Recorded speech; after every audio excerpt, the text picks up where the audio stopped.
Hello viewers, কেমন আছেন সবাই? তো আজকে ভিডিওতে আমি নিয়ে চলে এসেছি ইট ওয়েলকাম টু ডেরি সিজন 1-এর 6th এপিসোডের ডিটেল এক্সপ্লেনেশন নিয়ে।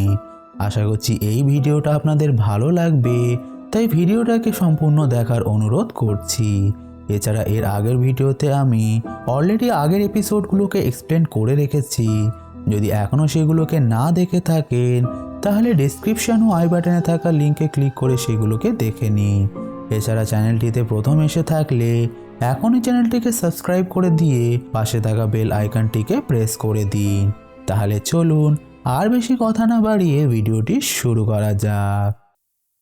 তো 6th এপিসোডে শুরু হয় আমাদের 1935 সালে জুনিপার হিল অ্যাসাইলামকে দেখিয়ে, যেখানে একটা ঝড়ের রাতে আমরা ইয়ং ইংরেজ কাশকে মেবেল নামে একটা বাচ্চা মেয়ের কাছে এসে তাকে ঘুম থেকে তুলে চুপি চুপি অ্যাসাইলামের বেসমেন্টে নিয়ে যেতে দেখি। যেখানে মেবেল নামে মেয়েটা বেসমেন্টে যেতে চাইছিল না, কারণ সে সেখানে যেতে ভয় পাচ্ছিল। কিন্তু কার্স তাকে কোনোভাবে বুঝিয়ে সেখানে নিয়ে গিয়ে জিজ্ঞাসা করে সে কি এখানেই সেই ক্লাউনটাকে দেখেছিল। উত্তরে মেবেল হ্যাঁ জানালে হঠাৎ করে তারা দুজন সেখানে একটা লাল বেলুনকে দেখতে পায়, যেটা উড়তে উড়তে একটা দরজার কাছে গেলে তখনই সেখানে প্যানিভাইজ চলে এসে বেলুনটাকে ধরে নেয়। দৃশ্য পরিবর্তন হয়ে আমাদের বর্তমানের সিনকে দেখানো হয়, যেখানে আমরা ক্যাপ্টেন হ্যানল্যান্ডকে তার ছেলে উইলিয়ামকে সিভারের নিচে যাওয়া নিয়ে বকাবকি করতে দেখি, যে তাকে আজ থেকে তার অনুমতি ছাড়া বাড়ির বাইরে যেতে মানা করে। কিন্তু উইলিয়াম তার কথা শুনতে রাজি না হলে রেগে গিয়ে হ্যানল্যান্ড উইলিয়ামকে থাপ্পড় মেরে দেয়, যেটা দেখে বোঝাই যাচ্ছিল শহরের বাকি মানুষদের মতো প্যানিভাইজের প্রভাব তার উপরেও পড়ে গিয়েছে। এখন রাগ করে উইলিয়াম বাড়ি থেকে বেরিয়ে তার বন্ধুদের কাছে যেতে লাগে, যার দরুন আমরা শহরের মধ্যে একটা ছেলেকে কিছু মিসিং পোস্টার দেওয়ালে চিপকাতে দেখি, যার মধ্যে টেডি ও সুজির ছবি ছিল। এখানে ছেলেটা হ্যাঙ্কের ছবি দেওয়া পোস্টারও সবাইকে বিলি করছিল, যার মধ্যে তাকে কুখ্যাত খুনি বলা হচ্ছিল। ফলে পোস্টারগুলো দেখে শহরের মানুষ খুবই ক্ষিপ্ত হয়ে যায়, যারা হাতে গান নিয়ে শহরে ঘুরে বেড়াচ্ছিল, যাতে তারা হ্যাংকে সেই দোষের সাজা দিতে পারে যেটা সে কখনোই করেনি। এরপর আমাদের রনি ও বাকিদের দেখানো হয়, যেখানে রনি একা একটা সাইডে দাঁড়িয়ে তার বাবার ওয়ান্টেড পোস্টারটা দেখছিল, আর এদিকে লিলি বাকিদের সেই অস্ত্রটা দেখিয়ে বলে এটা সে জলের মধ্যে পেয়েছে, যেটা দেখে সেই ক্রিচারটা তার কাছে আসতে পারেনি, বরং উল্টো ভয় পেয়ে সে সেখান থেকে পালিয়ে গিয়েছিল। কথাটা শুনে উইলিয়াম ও রিচ বলে এর উপরে লেখাগুলো আসলে এক ধরনের সিম্বল, যেটা প্রাচীন সভ্যতার মানুষেরা ব্যবহার করত। পরে বিষয়টা জানার পর লিলি তাদের বলে এটা নিয়ে তারা আবারও সিভারের ভিতরে ফিরে যাবে এবং ক্রিচারটাকে এই অস্ত্রের দ্বারা শেষ করে দেবে। কথাটা শুনে রনি প্রচণ্ড রেগে যায়, যে রনিকে বলে তুমি ভাবলে কিভাবে আমরা আবারও তোমার কথা শুনে সেখানে যাব, কারণ তুমি হয়তো ভুলে গিয়েছো আমরা একটুর জন্য মরতে মরতে সেখান থেকে বেঁচে ফিরে এসেছি। তাছাড়া এখন তো আমার মনে হচ্ছে তোমার সত্যি মাথাটা খারাপ, তাই তুমি জুনিপার হিলেই ঠিক ছিলে। কথাটা বলে রনি সেখান থেকে চলে গেলে তাকে বোঝাতে উইলিয়াম তার পিছনে যায়, কিন্তু রনি যেহেতু তার বাবাকে নিয়ে খুবই দুশ্চিন্তায় ছিল, তাই সে উইলিয়ামকে লিলির বিষয়ে আরও কিছু কথা বলে হঠাৎ করে নিজের ভুলটা বুঝতে পেরে উইলিয়ামকে জড়িয়ে ধরে, যেটার পর তারা একে অপরকে কিস করতে যাবে। তখনই সেখানে শার্লেট চলে এসে উইলিয়াম ও রনিকে তার গাড়িতে উঠতে বলে তাদের নিয়ে সেখান থেকে চলে যায়। দৃশ্য পরিবর্তন হয়ে আমাদের ডিক হ্যালরনকে দেখানো হয়, যে তাদের আড্ডাতে পৌঁছালে তার সঙ্গীরা তাকে জিজ্ঞাসা করে সে এতক্ষণ কোথায় ছিল। উত্তরে হ্যালরন জানায় সে এটা বলতে পারবে না, আর এটা বলে সে ড্রিঙ্ক করতে তার রুমে চলে যেতে গেলে হ্যালরনের দুজন সঙ্গী বলে তারা তাকে কিছু কথা জানাতে চায়, আর এটা বলে তারা ডিক হ্যালরনকে হ্যাংক গ্রোগনকে দেখায়, যাকে শার্লেট এখানে তাদের লুকিয়ে রাখতে বলেছিল। কিন্তু হ্যালরন হ্যাংকে দেখে অস্থির হয়ে পড়ে, যে জানে একে তো শহরের সমস্ত পুলিশেরা খুঁজে বেড়াচ্ছে, তাই সে এসবের সঙ্গে জড়াতে চায় না।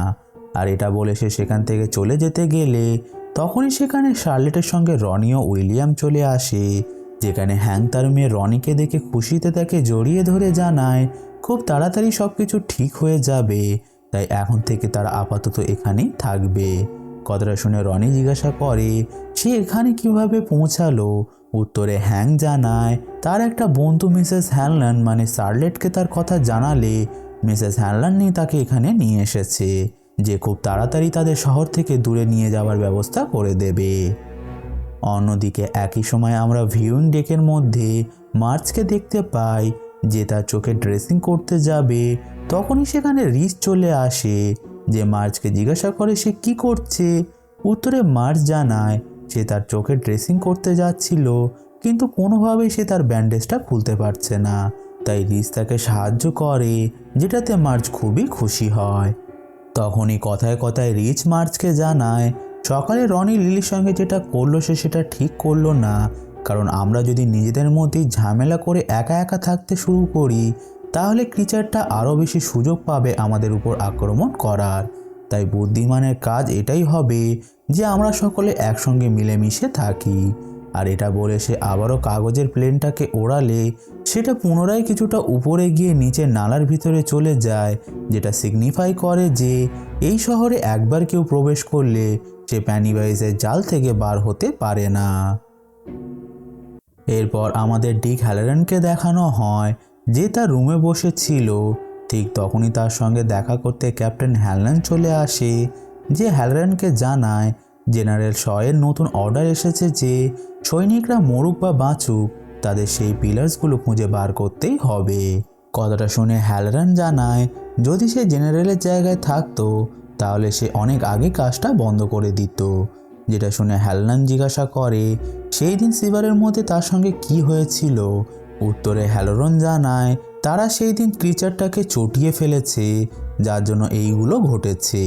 তাছাড়া যখন তার বয়স 9 বছর ছিল তখন সে মৃত ব্যক্তিদের দেখতে পেত, তাই তার দাদি যে কিছু অলৌকিক শক্তির অধিকারী সে এই বিপদ থেকে বাঁচতে তাকে শিখিয়েছিল কিভাবে নিজের মাথার মধ্যে একটা বাক্স তৈরি করে তার মধ্যে সেই সমস্ত খারাপ স্মৃতি ও মৃত ব্যক্তিদের দেখার ক্ষমতাকে তালাবদ্ধ করে রাখতে হবে। যেটা করার পর থেকে গতকাল পর্যন্ত সে সেই সমস্ত মৃত ব্যক্তিদের দেখতে পেত না, কিন্তু পেনিওয়াইজ তার মাথার মধ্যে জোর করে প্রবেশ করে তার সেই তালাবদ্ধ বাক্সটা খুলে দিয়েছে, যার ফলে এখন সে আবারও মৃতদের দেখতে পাচ্ছে, যারা সেই সমস্ত জিনিস জানে যেটা তাদের দ্বারা জানা অসম্ভব। কথাটা শুনে ক্যাপ্টেন হ্যানল্যান্ড জিজ্ঞাসা করে সেই মৃতরা কি জানে পিলার্সগুলো কোথায় আছে। উত্তরে হ্যালারন বলে তুমি কি আমার কথা বুঝতে পারছো না। যেটাতে হ্যানল্যান্ড জানায় সে তার বেস্ট ফ্রেন্ডকে হারিয়েছে, তাই সে রাজি থাকুক বা না থাকুক তারা দুজনেই এর সঙ্গে জড়িয়ে পড়েছে, তাই তাদের যে কোনো উপায়ে মিশনটা পূরণ করতেই হবে।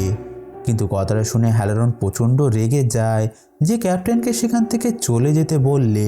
হ্যানল্যান্ড বলে যদি তুমি কাজটা করতে রাজি না হও তাহলে তারা তাকে হ্যান্ডকাপ পরিয়ে এখান থেকে নিয়ে যাবে, আর এটা বলে সে সেখান থেকে চলে যায়।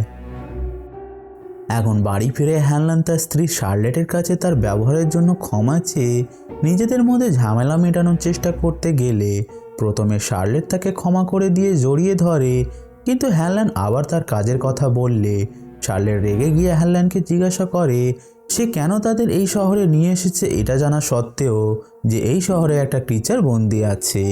উত্তরে হ্যানল্যান্ড বলে সে এখানে এসেই বিষয়টা জানতে পেরেছে, যেটা আসলে সত্যি কথাই ছিল, কিন্তু হ্যানল্যান্ড যেহেতু তার স্ত্রীর কাছে কাজের বিষয়ে কোনো কথাই বলতো না তাই শার্লেট ভাবে সে মিথ্যা বলছে, যার জন্য সে হ্যানল্যান্ডকে বলে ব্ল্যাক স্পটে সে হ্যাং রোয়েনকে লুকিয়ে রেখে এসেছে, যেখান থেকে হ্যাংকে সে কাল বার করে অন্য জায়গায় পাঠিয়ে দেবে। আর শুধু এটাই নয়, কাল সে উইলিয়ামকেও সঙ্গে নিয়ে তাদের পুরনো বাড়িতে ফিরে যাচ্ছে। আর এটা বলে শার্লেট সেখান থেকে চলে যায়। দৃশ্য পরিবর্তন হয়ে আমাদের স্কুলের সিনকে দেখানো হয়, যেখানে লিলি যখন ক্লাসের মধ্যে ছিল তখনই সে তার টেবিলের মধ্যে তার বাবাকে দেখতে পায়, যেটা আর কেউ নয় পেনিওয়াইজই ছিল, যে লিলিকে ভয় দেখাতে শুরু করলে তখনই আমরা সেই অস্ত্রটার মধ্যে একটা সিম্বলকে জ্বলতে দেখি, যেটা হাতে নিয়ে লিলি চিৎকার করে উঠলে ক্লাসের বাকিরা তার দিকে অদ্ভুতভাবে তাকিয়ে হাসতে শুরু করে, তাই লিলি রাগ করে ক্লাস থেকে বেরিয়ে যায়। এরপর আমাদের রিচ ও মার্চকে দেখানো হয় যারা একসঙ্গে লাঞ্চ করতে বসে কিছু কথা বলছিল।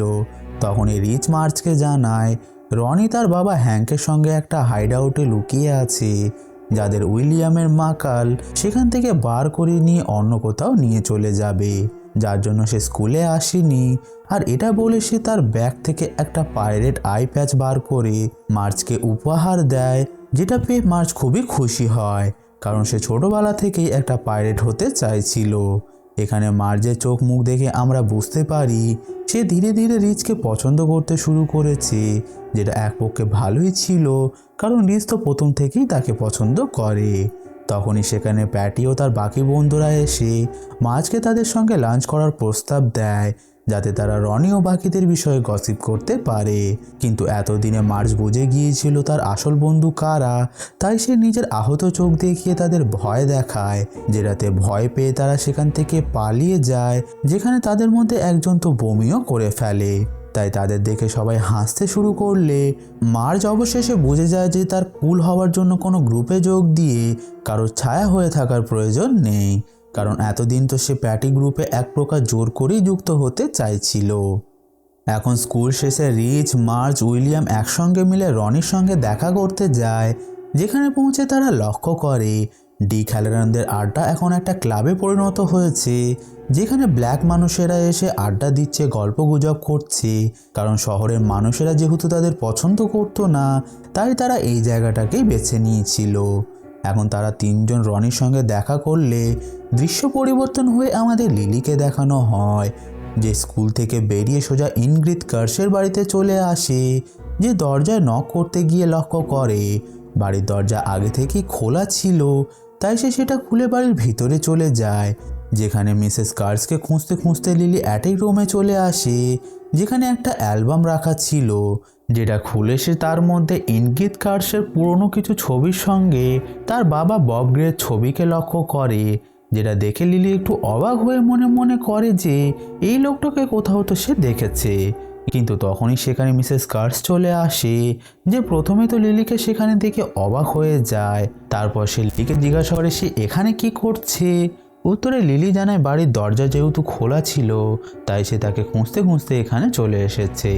কথাটা শুনে মিসেস কার্স তার এখানে আসার কারণ জিজ্ঞাসা করলে লিলি জানায় তারা তার মানা করার সত্ত্বেও সিবারের মধ্যে গিয়েছিল, কারণ আর কোনো উপায় ছিল না। কিন্তু সেখানে গিয়ে তারা জানতে পেরেছে ফিল ও ম্যাটি বেঁচে নেই। ম্যাটির রূপে সেটা আসলে সেই ক্লাউনটা ছিল, যে তাদের শেষ করে খেয়ে ফেলতে চাইছিল, যেটা বলে লিলি কাঁদতে কাঁদতে মিস কার্সকে জড়িয়ে ধরলে তখনই লিলি তার সামনে একটা ছবিকে লক্ষ্য করে, যার মধ্যে বব গ্রে ক্লাউন রূপে ছিল, যেটা অবিকল সেই ক্লাউনটার মতোই দেখতে লাগছিল, যে তাদের উপর আক্রমণ করেছিল।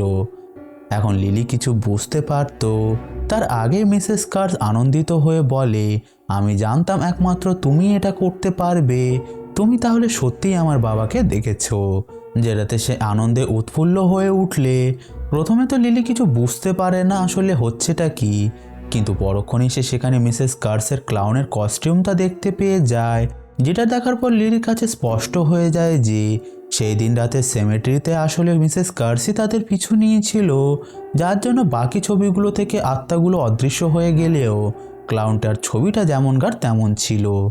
শুধু এটাই নয়, এখানে আমরা কার্সের কথার মাধ্যমে এটাও জানতে পারি উইলিয়াম রাতে যে ক্লাউনটাকে তার বাড়ির সামনে দেখেছিল সেটাও প্যানিওয়াইজ নয়, মিসেস কার্সি ছিল। এখন আসল সত্যিটা জানার পর লিলি প্রচণ্ড আঘাত পায়, কারণ সে যাকে সব থেকে বেশি বিশ্বাস করে সব কথা বলেছে সে অবশেষে এমন বার হলো।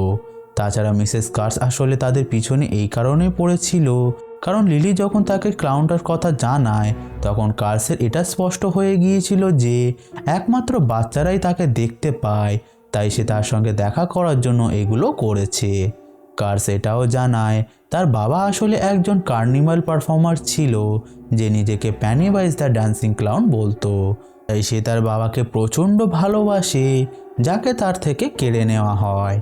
তখনই দৃশ্য পরিবর্তন হয়ে আমাদের আবারও 1935 সালের ঘটনাকে দেখানো হয়, যেখানে ইয়ং ইনগ্রিড কার্স একদিন অ্যাসাইলামের মধ্যে কাজ করতে করতে মেবেল নামে সেই মেয়েটার কথা শুনে নেয়, যে ডক্টরকে বলছিল প্যানিওয়াইজ নামে একটা ক্লাউন তাকে নিচে বেসমেন্টে পাইপের মধ্যে বারবার ডাকছে।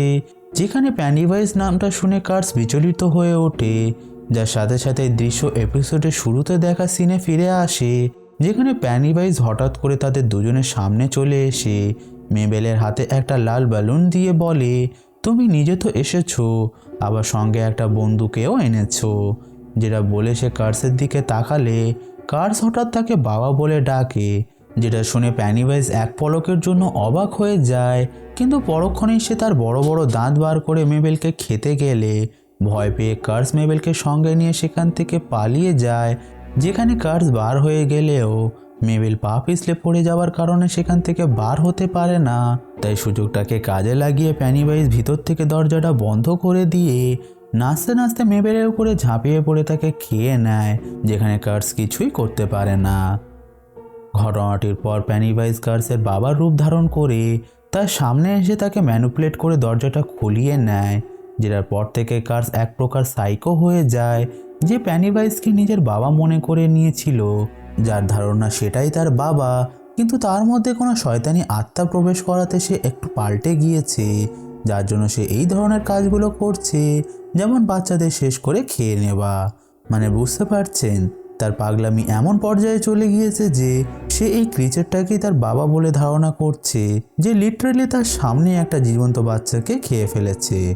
এখানে কার্সের এটাও ধারণা ছিল যে তার বাবার যেদিন তাদের পুরনো স্মৃতি মনে পড়ে যাবে, সেই দিন সে সেই শয়তানি আত্মার হাত থেকে মুক্ত হয়ে আবার সুস্থ হয়ে উঠবে।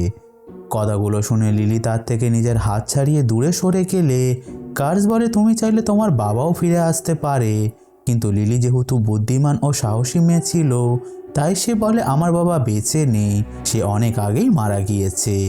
কিন্তু কার্স জানায় ডেরিতে কখনই কেউ মারা যায় না, সব এখানেই থেকে যায়, যেটা বলে সে লিলিকে তার সঙ্গে যেতে বললে লিলি তার ব্যাগ থেকে সেই অস্ত্র বা পিলারটাকে বার করে কার্সের হাতে আঘাত করে সেখান থেকে পালিয়ে যায়, যার পিঠে কার্সের হাতের ছাপ বসে গিয়েছিল, যে পাগলের মতো চিৎকার করতে করতে সেখান থেকে চলে যায়।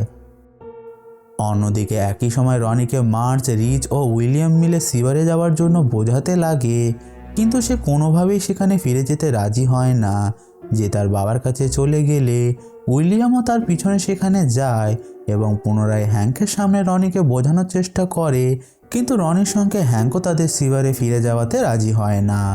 শুধু এটাই নয়, হ্যাঙ্ক বুঝে গিয়েছিল যে উইলিয়াম তার মেয়েকে পছন্দ করে, তাই সে উইলিয়ামকে কথা দিতে বলে যে যদি কোনোভাবে তার ভালো মন্দ কিছু হয়ে যায় তাহলে সে যেন তার মেয়েকে দেখাশোনা করে।